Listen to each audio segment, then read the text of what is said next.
जय हिंद। नमस्कार, मैं डॉक्टर प्रदीप राय। 77वें स्वतंत्रता दिवस के अवसर पर लाल किला के प्राचीर से प्रधानमंत्री जी ने राष्ट्र को संबोधित किया। उसमें बहुत सी बातें राजनीतिक भी थीं, उनको छोड़ दिया जाए तो बाकी प्रधानमंत्री जी ने और क्या क्या खास बातें कही जो सुर्खियां बनी, जो राष्ट्र के भविष्य से जुड़ी हुई बातें हैं और वर्तमान में उनके प्रयास, सरकार के प्रयास क्या हैं, उस पर थोड़ा सा हम लोग फोकस करते हैं। तो उसमें से कुछ बातों पे मैं बल दूंगा। उन्होंने एक बात जो कही कि स्टेम की बात की कि राष्ट्र के लोगों को, खासतौर से बच्चों को साइंस के प्रति, टेक्नोलॉजी के प्रति, इंजीनियरिंग और मैथमेटिक्स के प्रति यानी स्टेम के प्रति जागरूक रहने की आवश्यकता है, क्योंकि यही राष्ट्र को विकसित राष्ट्र बनाएगा, उनका ऐसा कहना था। प्रधानमंत्री जी अक्सर कहते हैं कि हम अमृत काल में हैं, यानी स्वतंत्रता की 75वीं वर्षगांठ मना रहे हैं और हम 2047 में जब 100वीं वर्षगांठ मना रहे होंगे, स्वर्ण जयंती में रहेंगे, तो हम भारत को एक विकसित राष्ट्र के रूप में देखना चाहते हैं। पूर्ण विकसित राष्ट्र, अभी विकासशील है, हम डेवलपिंग है, लेकिन 2047 का लक्ष्य है। पंच प्रण के माध्यम से भी बताते हैं कि ये 5 जो चीज़ें हैं उनको हम दुरुस्त करेंगे, उनको सही करेंगे। गुलामी की कोई निशानी नहीं रहेगी, जैसा कि हम देख भी रहे हैं कि आईपीसी, सीआरपीसी को बदलने के लिए जो अंग्रेजों के गुलामी के समय के नियम थे उस पर काम बहुत तेज़ी से चल रहा है और स्टैंडिंग कमेटी तक वो चला गया है सब कुछ। खैर, 2047 तक जब हम विकसित राष्ट्र की बात करते हैं तो कहना तो ठीक है, लेकिन ये एक दूर की कौड़ी लग रही है, एक कठिन है। हमें 2047 भले लग रहा है कि अभी 25 वर्ष की बात है, लेकिन यह बहुत जल्द व्यतीत हो जाएगा। खैर, हम लोगों का खुशनसीबी होगी कि हम अपने जीवन काल में ही एक विकसित भारत में, एक विकसित राष्ट्र में सांस लें, तो हम लोगों के लिए गौरव की बात होगी। हर भारतीय इसको देखना चाहता है। खैर, इसके लिए क्या होना जरूरी है और कहाँ हम धरातल पे आज हैं, इसको भी जानना जरूरी है। तो जीडीपी को हम जब देखते हैं तो ये पाते हैं कि 5 ट्रिलियन इकोनॉमी, डॉलर की इकोनॉमी की बात चलती है, तो उसमें हम 3.25 ट्रिलियन डॉलर की इकोनॉमी पहुंच गए हैं। यानी जीडीपी तो ठीक है, हमारा दुरुस्त चल रहा है, क्योंकि हम कहते हैं कि हम विश्व की 10वीं बड़ी अर्थव्यवस्था थे 2014 में, 15 में, लेकिन आज हम 5वीं विश्व की सबसे बड़ी अर्थव्यवस्था हो गए हैं ग्रास डोमेस्टिक प्रोडक्शन के, यानी जीडीपी के, सकल घरेलू उत्पाद के मामले में। और 5 जब हम होते हैं तो हमसे आगे जो 2 राष्ट्र हैं जिन्हें हमें पीछे करने का लक्ष्य है, जर्मनी और जापान।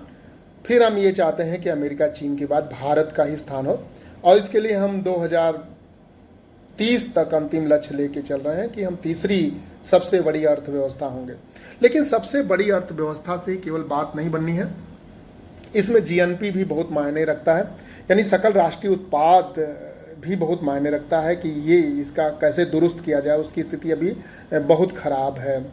और एक क्रय शक्ति क्षमता की बात जो आती है, पीपीपी यानी परचेजिंग पैरिटी की बात आती है, परचेजिंग पैरिटी की बात आती है, तो विश्व में जब देखते हैं क्रय शक्ति क्षमता पीपीपी की, तो हम देखेंगे कि इसका मतलब होता है कि किसी सेवा या सामान को लेने के लिए उसी मात्रा को दूसरे देश में हम कितना मुद्रा खर्च कर रहे हैं, वो परचेजिंग पावर पैरिटी के नाम से यानी पीपीपी के नाम से जानते हैं। तो वो भारत देश की अच्छी है और हम कुल मिला के इसमें अपने को दूसरे या तीसरे स्थान पर विश्व में पाते हैं। पीपीपी ठीक है, भारत का दुरुस्त है, लेकिन जो बात बिगड़ती है वो एचडीआई से होता है, ह्यूमन डेवलपमेंट इंडेक्स, एचडीआई से होता है। अब ह्यूमन डेवलपमेंट इंडेक्स क्या है? विश्व में मानव का विकास सूचकांक ये प्रतीत करता है। तो 2023 में जो स्थिति है वो है, कुल 191 राष्ट्रों का जब सर्वे है तो उसमें हम 132वें स्थान पर ठहरते हैं, यानी मानव विकास सूचकांक में हम बहुत बहुत बहुत पीछे हैं, 132वां स्थान। अगर हमें विकसित राष्ट्र बनना है तो हमें अंडर 30 में आना होगा, यानी एक 100 ग्रेड का ऊपर मतलब छलांग लगानी होगी, यानी स्थान में बहुत बड़ा हमें परिवर्तन दिखाना होगा। तो एक तरह से ये मिरेकल ही होगा, एक तरह से ये चमत्कार ही होगा। तो इसके लिए पूरे राष्ट्र को प्रयत्नशील होना ही होगा। देखिए, IMF जो बोलता है हमारे लिए, वो तो बहुत अच्छा बोलता है कि 2023 में भारत मोस्ट ग्रोइंग है, यानी कोरोना के बाद सबसे बड़ी अगर इकोनॉमी किसी की बड़ी है 6 पॉइंट समथिंग के रेशियो से, तो वो भारत ही है। और आगे भी वो चीन से आगे भारत को रखता है। तो इंटरनेशनल मॉनेटरी फंड यानी विश्व, ये भी मॉनेटरी फंड है, वैश्विक संस्था है, तो इसका जो फोरकास्टिंग है, जो प्रेडिक्शन है, वो भी बहुत मायने रखता है। वो भारत को अभी भी आगे दिखा रहा है। एक और चीज़ जो मायने रखती है वो है प्रति व्यक्ति आय, जो पर कैपिटा इनकम की बात होती है। तो अभी 2023 में $2600 के करीब पर कैपिटा इनकम भारत की है, 1,72,000 रुपये के हिसाब से वो कहीं बैठता है। हम 2014 और 15 से 2023 में इसको मानते हैं कि प्रति व्यक्ति आय लगभग दोगुनी हो गई है। तो ये तो ठीक है, लेकिन ये भी स्पीड अभी थोड़ा सा कम ही माना जाएगा, क्योंकि करीब 139वें स्थान पर हम हैं, 140वें स्थान पे मानिए, करीब हम विश्व में 140वें स्थान पे हैं, यानी बहुत बहुत पीछे हैं। कहा यह जाता है कि अफ्रीका के बहुत सी कंट्री है जिसमें अंगोला जैसी गरीब मुल्क भी हैं, हम उनसे भी प्रति व्यक्ति आय में पीछे हैं। तो ये ठीक स्थिति नहीं है। चीन हमसे 5 गुना है और अमेरिका कहीं हमसे 31 गुना है प्रति व्यक्ति आय में। तो ये एक जो है बड़ा अंतर देखने को मिलता है, बहुत बड़ा गैप है जिसको हमें भरने की ज़रूरत है अगर हमें विकसित राष्ट्र बनना है। तो इस तरह से विकसित राष्ट्र के लिए औद्योगिकरण का स्तर बहुत ज़रूरी है। अब तो हम प्रयासरत हैं कि हमारे यहाँ चिप बने, सेमीकंडक्टर बने, इंजन बनाने के लिए भी हमें गाड़ियों के लिए प्रयासरत होना पड़ेगा। और इस तरह की चीज़ों पे बारीकी से शोध नवोन्मेष की ज़रूरत है, और भारत अगर कर लेगा तो एक लंबी छलांग होगी। क्योंकि औद्योगिकरण बढ़ता है तो आपका एक्सपोर्ट बढ़ता है, एक्सपोर्ट बढ़ता है तो आपके फॉरेक्स आते हैं, फॉरेन एक्सचेंज रिजर्व आते हैं। तो ये आपको विकसित बनाने की दिशा में एक बड़ा कदम होता है। और जीवन स्तर निश्चित तौर पे सुधारना होगा। जब जब जीवन स्तर की बात आती है तो भारत इंडेक्स में बहुत बहुत पीछे दिखता है। तो जीवन स्तर को निश्चित तौर पे बुनियादी ढांचे और जीवन स्तर को बढ़ाना होगा, क्योंकि आज का समय वो केवल नहीं है रोटी कपड़ा मकान, अब तो बिजली सड़क पानी से भी आगे स्वास्थ्य सेवा रोजगार की बातें आ गई हैं, उससे भी आगे चीज़ें अब जुड़ गई हैं। यानी मानव आकांक्षा, मानव केंद्रित व्यवस्था में मानव आकांक्षाओं की पूर्ति सबसे बड़ा लक्ष्य हो गया, ये सबसे बड़ा सूचकांक हो गया। हम 5वीं बड़ी अर्थव्यवस्था हैं, तीसरी बड़ी अर्थव्यवस्था का सपना देखते हैं, 2050 तक हम दूसरी बड़ी अर्थव्यवस्था का भी सपना देखते हैं।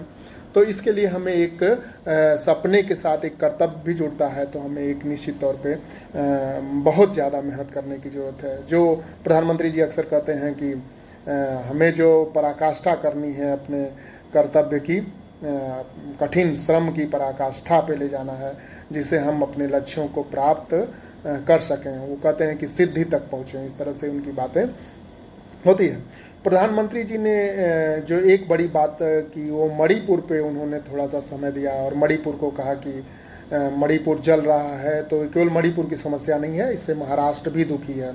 अगर केरल में कुछ होता है तो कर्नाटक भी दुखी होता है। इस तरह से उन्होंने बातें कहीं, यानी मणिपुर कोई अलग थलग नहीं है, पूरा राष्ट्र की समस्या है, पूरा राष्ट्र उससे हाथ है दुखी है। और जो मेन बात है उनका कहना था कि सुधार हो रहा है और इसके लिए केंद्र और राज्य सरकारें प्रयासरत हैं। अभी इस पे जो है आप जान ही रहे हैं कि अविश्वास प्रस्ताव तक संसद में लाया गया। इसमें भी बहुत सी बातें हुई कि अविश्वास प्रस्ताव लाना ही था तो मणिपुर के प्रदेश सरकार के अंदर लाना था कि हम वहाँ के मुख्यमंत्री में विश्वास नहीं व्यक्त करते हैं, तो वहाँ पे विधानसभा में लाना चाहिए था। तमाम राजनीति इस पे हुई और उस राजनीति में हम नहीं पढ़ते हैं। मणिपुर में विगत भी इस तरह की झड़प, इस तरह के हिंसक गतिविधियां होती रही हैं। इस तरह से जातिगत और सामाजिक समस्याएं वहाँ पे रही हैं। एथनिसिटी प्रॉब्लम है, इंसर्जेंसी प्रॉब्लम है, एक तो बॉर्डर स्टेट है और पूरी तरह से अनरेस्ट पोजीशन पे रहा है। तो ये थोड़ा सा लंबा खींचा चीज़ें और इसको भी हैंडल धीरे धीरे किया जा रहा है। वहाँ शांति स्थापित हो रही है। सरकार को और ज़्यादा प्रयास करने की आवश्यकता है। क्योंकि दमनकारी अगर नीतियाँ होंगी और एकदम से सेना को लगा दिया जाएगा तो एकदम से हिंसा भड़क जाएगी और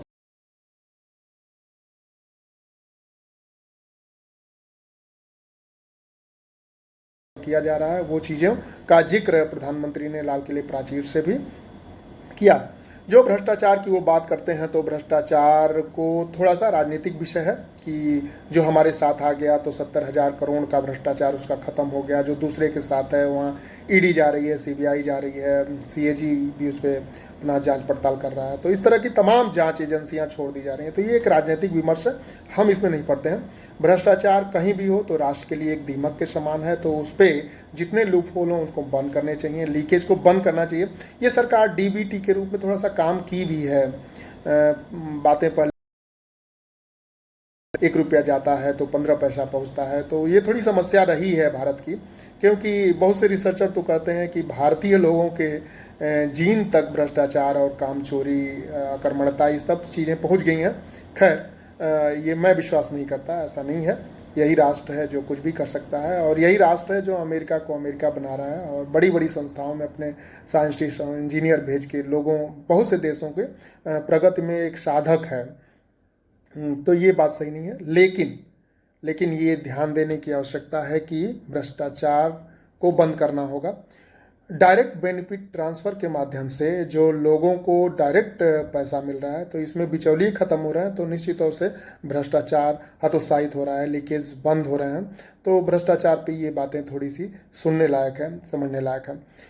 जो मुझे एक समझ में आता है कि भ्रष्टाचार में एक चीज़ जो अभी बची हुई वो टैक्स कलेक्शन को लेकर समझ में आता है कि टैक्स कलेक्शन का मतलब कि बहुत से ऐसे लोग हैं जो टैक्स अभी भी नहीं देते हैं, वो बचे हुए हैं कहीं ना कहीं से, और जिसमें मेरे ही देखने में बहुत से डॉक्टर हैं जो बहुत ज़्यादा इनकम जनरेट करते हैं, वो टैक्स उस रेशियो में नहीं देते हैं। बहुत से वकील ऐसे हैं जो बहुत ज़्यादा पैसा पाते हैं लेकिन गवर्नमेंट को कोई रेवेन्यू रिफंड नहीं करते हैं, तो टैक्स नहीं देते हैं। तो इस तरह के लोगों को भी थोड़ा थोड़ा लगाम लगाने की ज़रूरत है, उन पे अंकुश और थोड़ा सा करने की आवश्यकता है। खैर, मूल केंद्र में यही प्रधानमंत्री जी का था कि हम गारंटी देते हैं कि 5 साल में जो है हम तीसरी बड़ी अर्थव्यवस्था कर देंगे। तो एक गारंटी जैसी चीज़ तो आजकल नहीं कही जा सकती है, लेकिन अगर राष्ट्र प्रयासरत हो, सरकारें प्रयासरत हो, स्थायित्व हो, तो कुछ भी अचीव करना संभव है। इसके लिए भले ही हमें एक लंबी छलांग लगानी पड़े। तो लंबी छलांग के लिए हमारे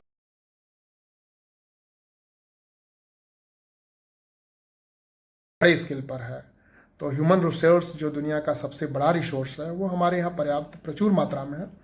और दूसरी बात है कि जापान जैसे राष्ट्रों में जहाँ जनसंख्या अनुपात घट रहा है, तो वहाँ पर जो हमारे मित्र राष्ट्र हैं, यहाँ के अच्छे टेक्नीशियन या जो नॉलेजेबल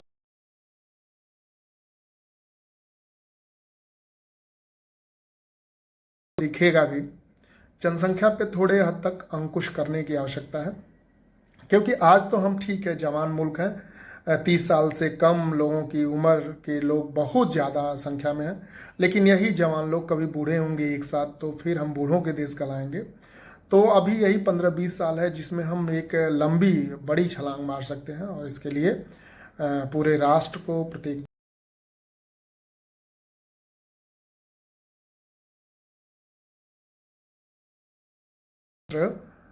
विकसित बनेगा। बहुत बहुत धन्यवाद, आप लोग धैर्य से सुने और बहुत से लोगों को रीच कर सकते हैं, हमारी जो वीडियो पहुंचा सकते हैं, शेयर कर सकते हैं। बहुत बहुत धन्यवाद।